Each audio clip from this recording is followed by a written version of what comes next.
이 시간 저희들이 미가서 3장을 읽었습니다. 여러분, 미가서 3장에서 미가 선지자는 특히 북이스라엘의 사마리아를 향하여 이렇게 외치고 있는 말씀인데요. 통치자들, 권세 있는 자들을 먼저 말합니다. 그리고 나서 제사장들을 그리고 선지자들을 향하여 하나님의 말씀을 전하고 있음을 보게 됩니다.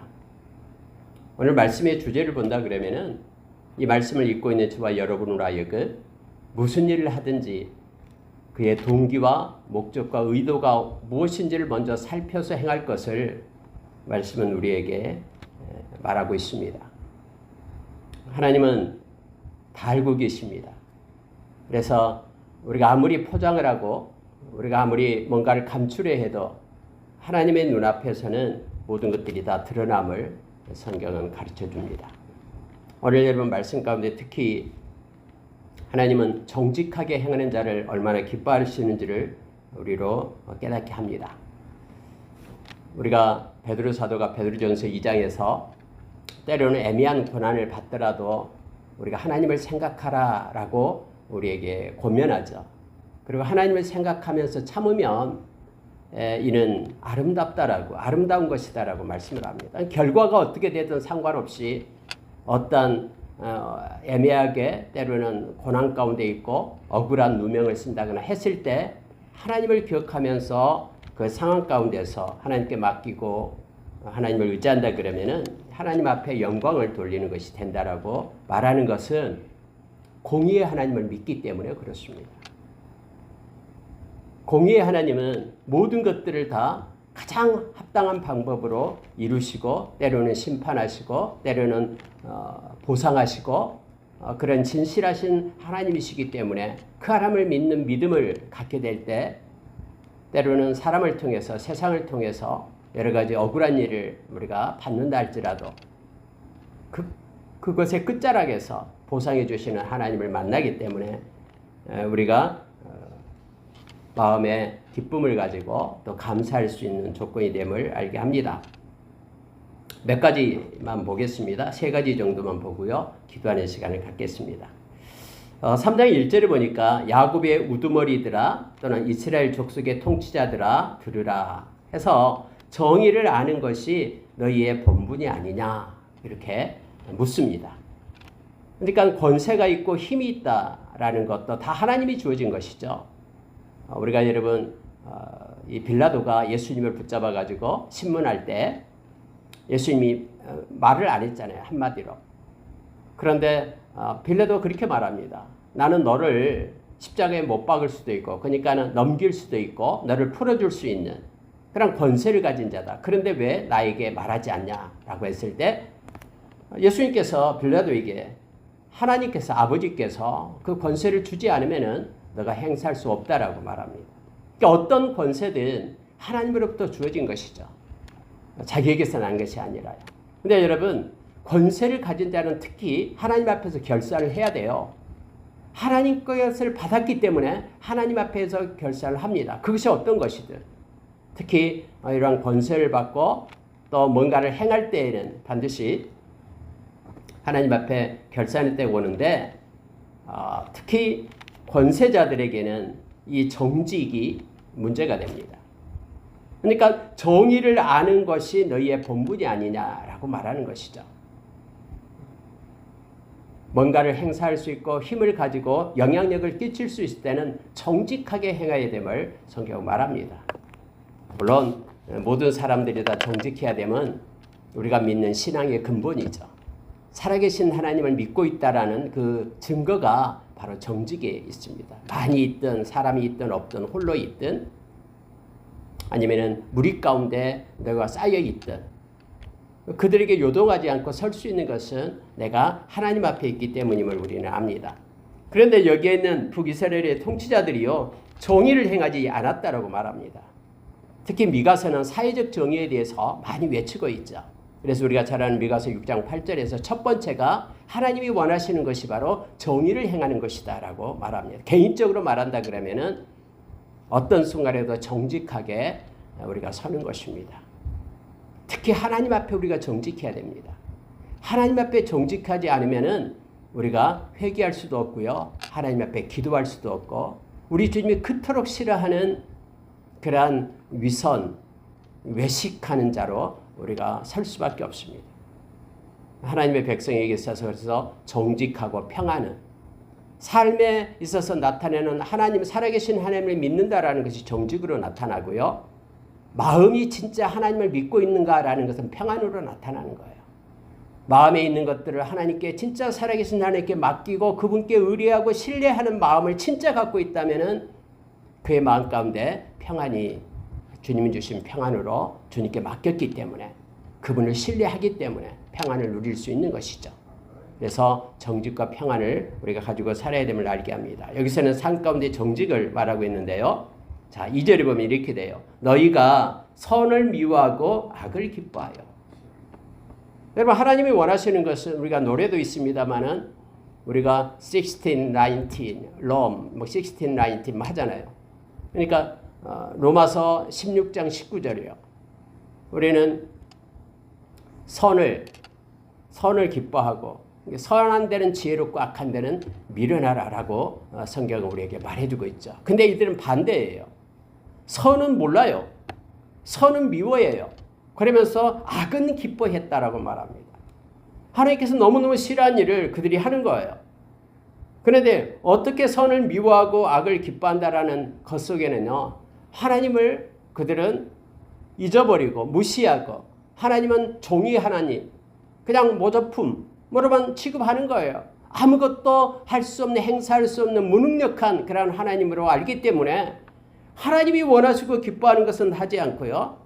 오히려 하나님이 가증스럽게 여기는 것을 더 기뻐하면서 선을 미워하고 악을 기뻐한 이들이다라는 거예요. 그렇기 때문에 하나님께서 신원하고 있는 가난하고 힘들고 소외받은 자, 그들은 하나님께서 신원해 주신다라고 말하잖아요.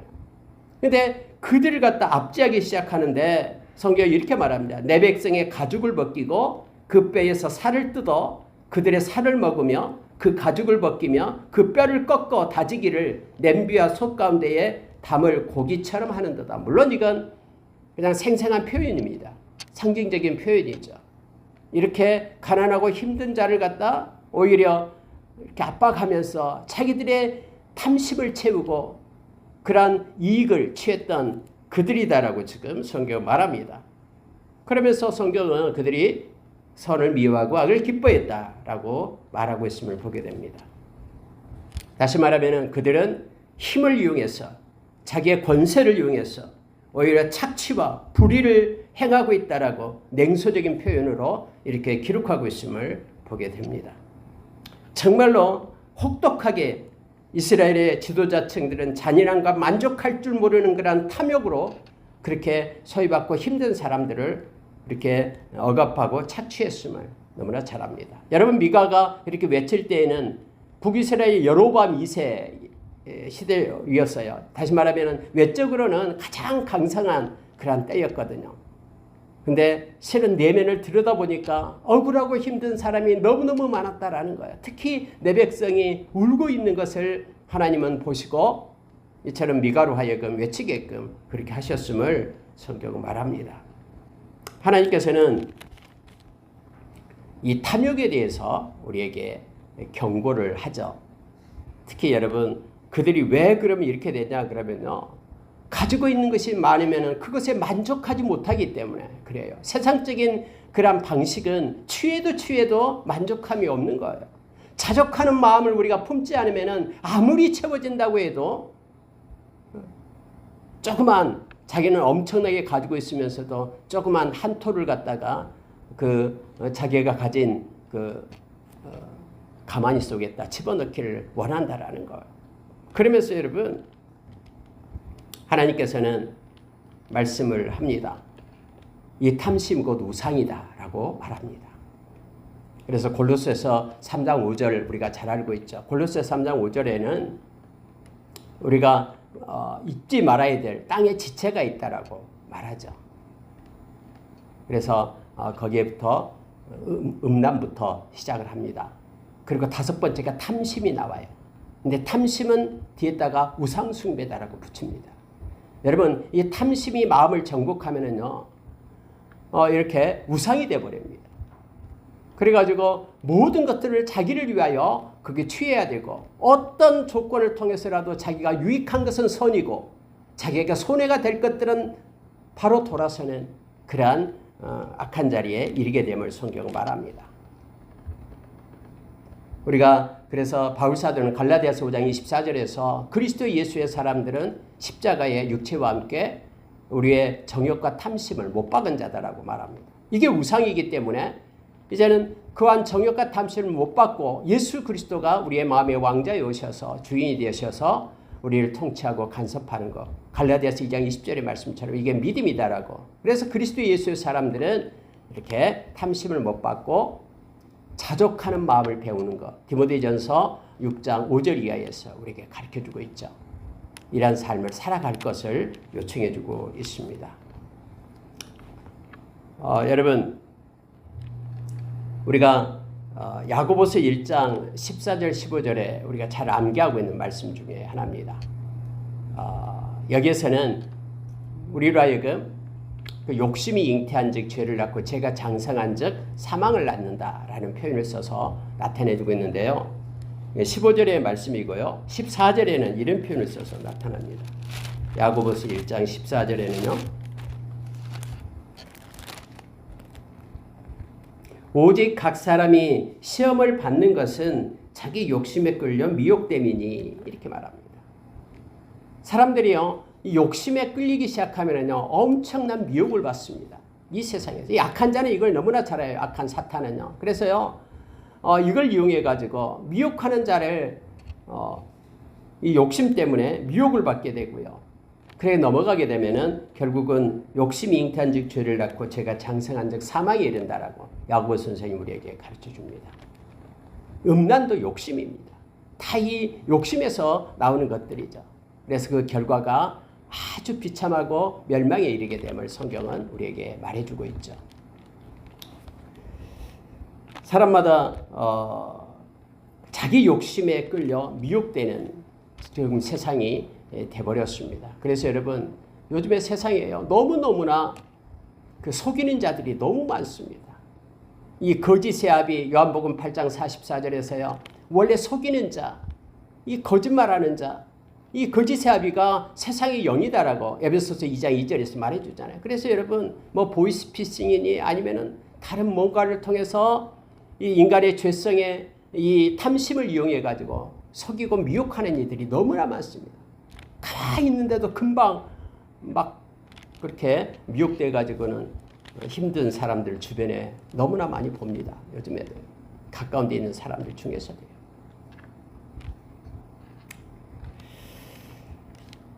우리는 특히 디모데전서 6장에 나와 있는 말씀을 우리가 기억하기를 원합니다. 디모데전서 6장 6절에서 10절의 말씀 한번 펴보시기 바랍니다. 디모데전서 6장 6절에서 10절 말씀입니다. 디모데전서 6장 6절에서 10절 말씀 우리 같이 한번 읽어보겠습니다. 그러나 text입니다. 그러나 자족하는 마음이 있으면 경건은 큰 이익이 되느니라. 우리가 세상에 아무것도 가지고 온 것이 없음에 또한 아무것도 가지고 가지 못하리니 우리가 먹을 것과 입을 것이 있은즉 족한 줄로 알 것이니라. 부하려 하는 자들은 시험과 올무와 여러 가지 어리석고 해로운 욕심에 떨어지나니 곧 사람으로 파멸과 멸망에 빠지게 하는 것이라. 돈을 사랑함이 일만하게 뿌리가 되나니 이것을 탐내는 자들은 미혹을 받아 믿음에서 떠나 많은 근심으로써 자기를 찔렀도다. 여러분, 뭐 부자가 되고 싶고 또 뭔가 돈이 많았으면 좋겠다라는 것까지는 좋아요. 근데 여러분, 이것을 사랑하면서 이걸 하나님의 자리에 놓을 때에는요, 마태복음 6장 24절의 말씀처럼 우상이 되어버립니다. 그래서 두 주인을 섬길 수 없다라고 우리에게 말해주고 있습니다. 그래서 여러분, 이 디모데전서 17절 이하에 보면은 내가 이 시대의 부한 자들을 명하여 마음을 높이지 말고 정함이 없는 재물에 소망을 두지 말고 오직 우리에게 모든 것을 후히 주사 누리게 하시는 하나님께 두며, 하나님 우리에게 후히 주고 누리게 하셔요. 근데 그 하나님께 소망을 두라라고 말합니다. 그래야지만이 선을 행하고 선한 사업을 많이 하고 나누어 주기를 좋아하며 너그러운 자가 되게 하라. 이것이 장래에 자기를 위하여 좋은 터를 쌓아 참된 생명을 취하는 것이니라 하면서 이를 가르치라고 디모데에게 바울은 그렇게 말하고 있음을 보게 됩니다. 하나님께서는 저와 여러분으로 하여금 하나님을 의지하고 소망하며 나갈 것을 원합니다. 그래서 그의 나라와 의를 구하며 나갈 때 그 모든 것들은 무엇을 먹을까 무엇을 마실까 세상 사람들이 구하는 모든 것들은 하나님께서 필요하실 때마다 공급해 주신다라고 후히 주신다라고 우리에게 성경은 말해주고 있습니다. 근데 여러분 그때 당시에요. 특히 북이스라엘 바로 멸망 직전이죠. 그때 그들에게는 이와 같은 그 리더들 권세를 가진 이들 그들은 자기의 권세를 이용해서 자기의 탐심을 그렇게 행사했다라고 성경은 말합니다. 그러면 그들에게는 하나님께서 어떻게 하냐면요.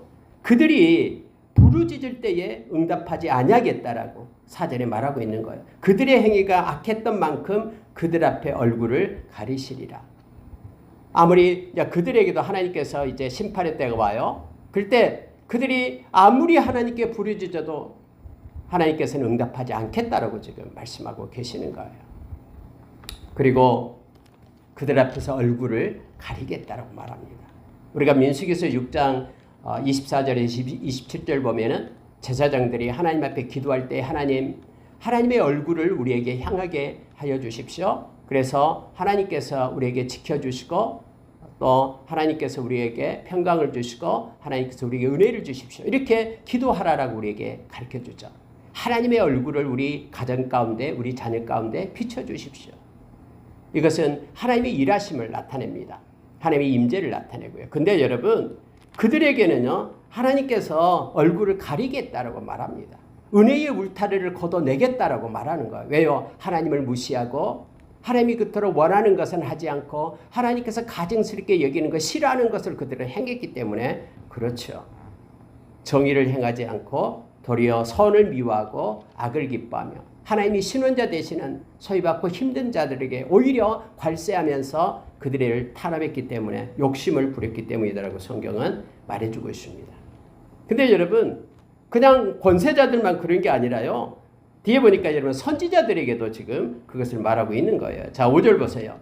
내 백성을 유혹하는 선지자들은 이에 물 것이 있으면 평강을 외치나 그 입에 무엇을 채워주지 아니하는 자에게는 전쟁을 준비하는도다. 이런 선지자에 대해 여호와께서 이르시되 그러므로 너희가 밤을 만나리니 이상을 보지 못할 것이요 어둠을 만나리니 점치지 못하리라 하셨나니 이 선지자 위에는 해가 져서 낯이 캄캄할 것이라 이렇게 말하고 있습니다.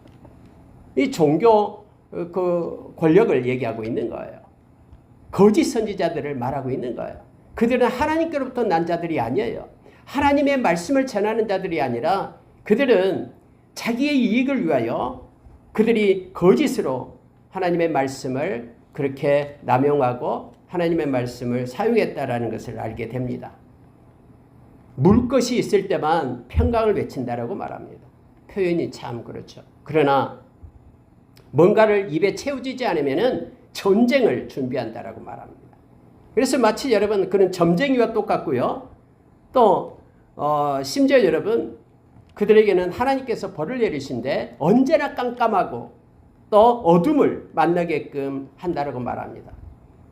그들에게 점을 치지 못하도록 하나님께서 막으시겠다라고 말합니다. 그 위에는 아무리 해가 있다고 해도 낮이 있다고 해도 깜깜함으로 아무것도 분별하지 못한 자로 그가 서게 됨을 알게 합니다. 그때 당시 여러분 오늘 새벽에도 말씀을 나눴습니다마는 진짜 하나님의 말씀을 외친 자들은 너무너무나 어려움을 겪죠. 사람들이 싫어해요. 듣지 않고요. 욕한다라고 생각하면서 몰아세우고요. 막 가족들도 명예살인을 할 뻔하잖아요. 죽이겠다고 막 쫓아다니고요. 가문의 명예를 더럽힌다고 하면서요. 그리고 여러분 그냥 사람의 귀에 이렇게 즐거운 말만 하는 선지자들은 막 박수치면서 그가 좋다라고 따라다니고 이제는 안전하다, 이제는 평안하다 외치는 그들을 향하여 박수치며 함께했던 것을 너무너무나 잘 압니다.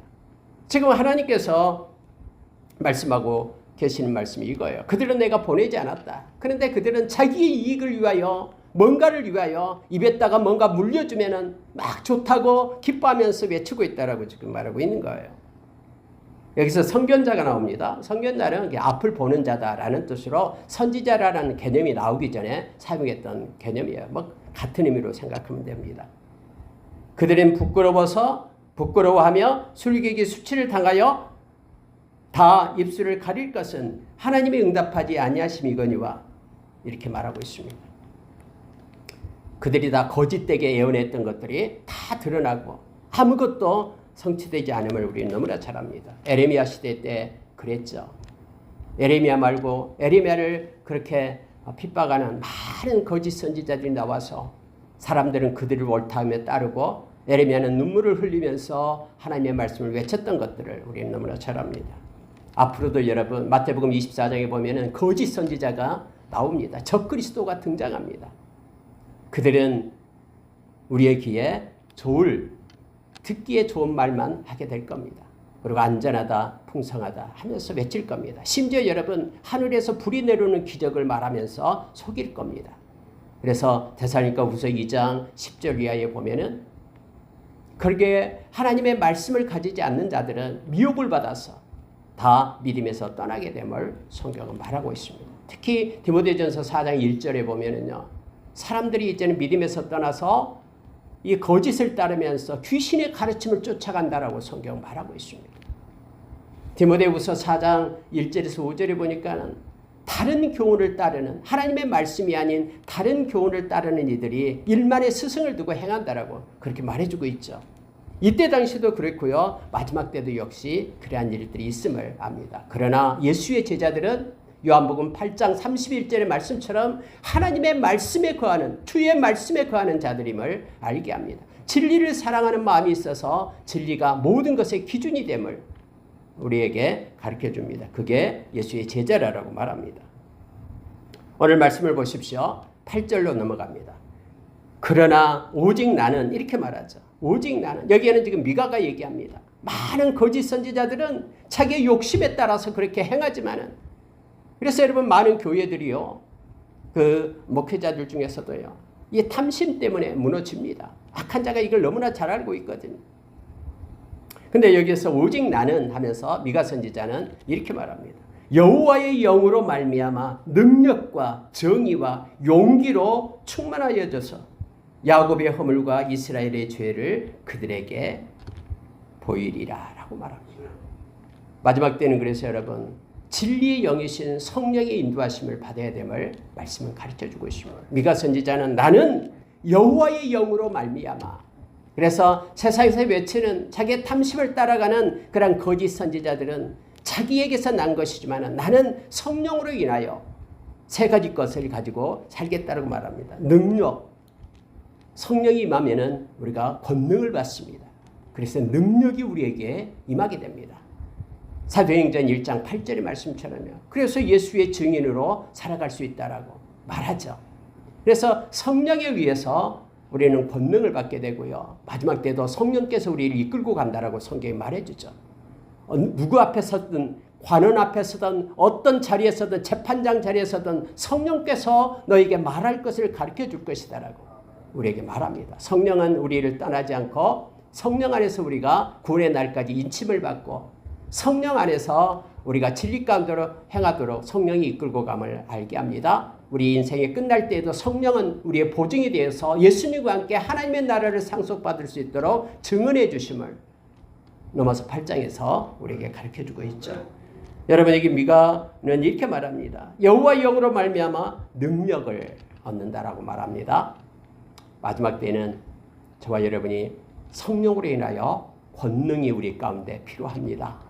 성령이 아니고서는 예수의 증인, 예수의 제자로 살 수가 없습니다. 너무나 미혹하는 것이 많고요. 우리를 무너뜨리는 악한 권세들이 많기 때문에 그렇습니다.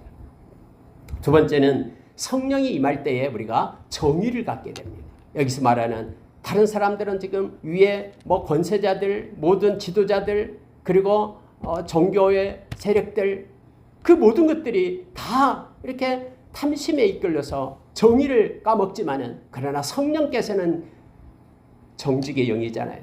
성령은 지혜의 영이고요. 그래서 이 땅에서 다 정의가 없다고 할지라도 성령에 붙들린 사람들은 정의를 가지고 살아감을 알게 합니다. 그래서 우리가 정직하게 살아갈 수 있는 힘은 성령으로부터 오게 됨을, 받게 됨을 알게 합니다. 그 다음에 용기입니다. 여러분, 믿음의 용기가 성령으로부터 옵니다. 천만인이 나를 에워싼다고 할지라도 내가 두려워하지 않는 것은 바로 주님이, 하나님이 함께 하심이라고 다윗이 외쳤던 것처럼 이 믿음의 용기를 가진 사람은 내 안에 계시는 성령님 때문에 그렇습니다. 성령님은 요한일서 4장의 말씀처럼 세상에 있는 어떤 악한 자보다도 성령이 더 크다라고, 강하다라고 우리에게 말합니다. 그래서 우리가 넉넉히 승리할 수 있음을 성경은 가르쳐줘요. 그래서 성령으로 인하여 우리는 믿음의 용기를 가지고 일어설 수 있습니다. 불의와 타협하지 않고 설 수 있는 힘도 성령 때문임을 알게 합니다. 이 성령을 우리에게 주시기 위하여 하나님께서 저와 여러분을 부르신 거예요. 베드로전서 1장 2절에서 이 성령의 거룩하심을 따라서 우리가 순종함을 우리에게 주시기 위하여 우리를 불렀다라고 성경은 말하고 있습니다.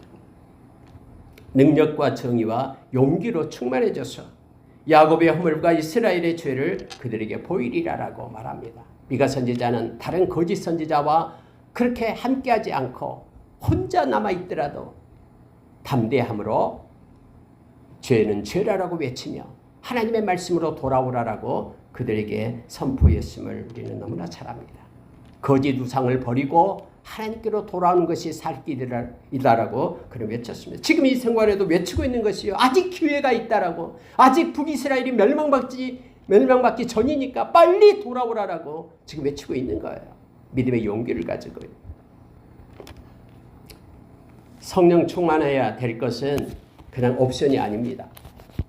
우리가 이 세상에서 이렇게 능력을 가지고 또 정의를 가지고 용기로 살아갈 수 있는 힘은 성령 충만함에서 오게 됨을 깨닫게 합니다. 매일매일 우리가 기도하며 성령 충만함으로 나가기를 원합니다. 성령 충만함을 받으라라고 주님은 명령했고 구하는 자에게 주시겠다고 약속했습니다. 우리가 기도함으로 성령의 충만함을 받았음을 우리가 사도행전 4장에서 예수의 제자들을 보면서 우리는 알게 됩니다.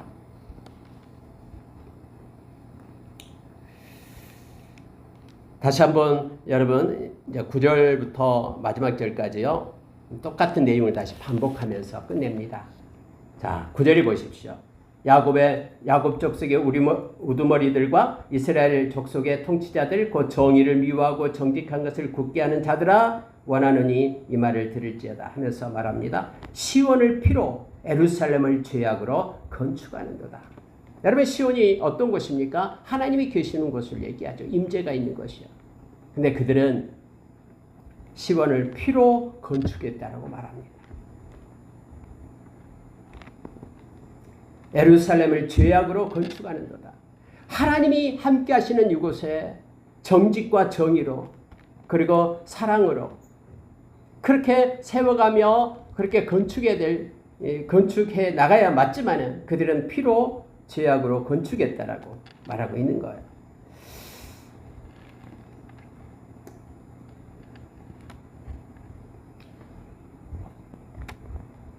여러분, 우리가 시편 24편에 보면은 하나님의 성산에 거하지 못하는 사람, 하나님의 임재 가운데 들어가지 성전에 있지 못한 거룩함에 거하지 못하는 사람에서 4가지가 나온 걸 전번에 나눈 적이 있었죠. 손에 피가 있는 사람 말하죠. 손에 피가 가득한 사람. 이 말은요, 여기서 말하는 것과 동일합니다. 압제하면서 권세를 이용해서 착취하고 욕심을 부리며 탐심을 부리면서 자기 것으로 만들기 위하여 손에 피를 묻히는 사람, 피가 있는 사람. 다음에 2번째는 마음이 청결하지 않는 사람. 그러니까 마음이 청결한 자가 하나님을 만난다고 했죠. 마음에 청결함이 없어요. 마음에는 악한 계획이 가득하고 악의가 있고 그리고 허망한 생각에 뜻을 허망한 데 두는 사람이 머리를 나타내면서요. 늘 허망한 곳, 그래서 허망한 데 생각을 두고 뜻을 두고 행하는 또한 거짓 맹세하는 사람, 입술을 얘기하면서요. 거짓 맹세. 그들은 하나님의 성산에 거할 수 없다라고 성경은 말해주고 있죠. 여기서도 역시 그들은 하나님 앞에서 피와 죄악으로 그렇게 사회를 건설했다라는 거예요. 정의는 온데간데 없이요. 그러면서 11절 보십시오. 우두머리들은 뇌물을 위하여 재판하며 제사장들은 싹스를 위하여 교훈하며 그들의 선지자들은 돈을 위하여 점을 치면서도 여호와를 의뢰하여 이르기를 여호와께서 우리 중에 계시지 아니하냐 재앙이 우리에게 임하지 아니하리라 하는 것. 여러분 이게 무슨 뜻이에요? 그들의 삶은 전혀 하나님과는 상관없는 하나님의 자녀와는 하나님의 백성과는 상관없는 삶을 살면서도 그들은 뭐라고 얘기하냐면은 우리에게 재앙이 임하지 않는다. 여호와께서 우리 중에 계신다 하면서 여호와의 이름을 가지고 그들이 그렇게 말하고 있어요. 거짓을 말하고 있다는 걸 알게 합니다. 에레미야 때도 마찬가지잖아요. 우리가 하나님 앞에 와서 예배 드리는데 무슨 이 우리나라가 멸망당한다고? 하나님의 성전이 어떻게 불탈 수 있어? 하나님은 살아계시는데 그러면서 삶은 하나님과는 전혀 상관없는 하나님이 싫어하는 삶을 살면서 말씀을 버려서 하나님의 경외함이 없는 삶을 살면서 그렇게 말을 한다라는 거예요. 여러분 여기에 중심의 모든 것들이 다 탐심임을 성경 말합니다. 여기에 나와 있는 사람들 우두머리든 제사장이든 선지자든 모두가 다 싹스를 위하여 돈을 위하여 그렇게 행하면서 하나님의 심판이 없다라고 하나님이 우리와 함께한다라고 하면서 그렇게 외치고 있다라고 성경은 말하고 있습니다. 그러므로 말씀 보고 마칩니다. 너희로 말미암아 시온은 갈아엎는 밭이 되고 예루살렘은 무더기가 되고 성전에 사는 수풀의 높은 곳이 되리라. 이것이 예언이죠. 하나님께서는 이렇게 말씀하신 이유는 아직도 기회가 있다 돌아오라라고 말씀하신 것인데 이스라엘 백성은 회개하고 돌아오지 않습니다. 시온을 갈아엎겠다라고 말합니다. 예루살렘을 이제 무더기로 만들겠다라고 하나님께서는 말씀하십니다. 성전이 있는 그 산 사람이 없어서 이제는 황폐화돼 가지고 수풀로 가득 채우는 곳이 되겠다라고 그렇게 미가를 통해서 선포하고 하나님은 역사상으로 그대로 행사했음을 우리는 잘 알고 있습니다. 말씀을 마치겠습니다. 하나님은 우리가 정직하는 것을 원하십니다. 그래서 이사야 선지자는 이사야서 57장 15절에서 하나님 앞에 겸손함으로 애통함으로 하나님 앞에 나아가는 자 정직한 자를 하나님은 기뻐하며 함께 하심을 우리에게 가르쳐 줍니다. 하나님 앞에 먼저 정직하시기 바랍니다. 마음이 먼저 하나님 앞에 정직하게 서기를 원합니다. 그래야지만이 하나님께서는 우리의 마음 가운데 임재해 주셔서 이제는 마음에 변화를 주실 것입니다. 마음이 새롭게 함으로 변화가 받아야지만이 우리의 삶이 변화되는 것입니다. 마음이 새로워지지 않으면 하나님의 뜻을 우리가 분별할 수가 없습니다. 로마서 12장 2절의 말씀처럼요. 그래서 저와 여러분이 삶 가운데 정직, 마음의 정직함으로 하나님의 보좌에 나가는 저와 여러분이 되기를 원합니다. 정직하게 될 수 있는 것은 예수님의 보혈을 믿고 회개할 때만 가능합니다. 깨끗한 그리스도 된다라는 것은 마음이 정직하고 삶이 정직하고 정직한 영을 새롭게 하는 은혜가 저와 여러분에게 있기를 원합니다. 함께 기도하겠습니다.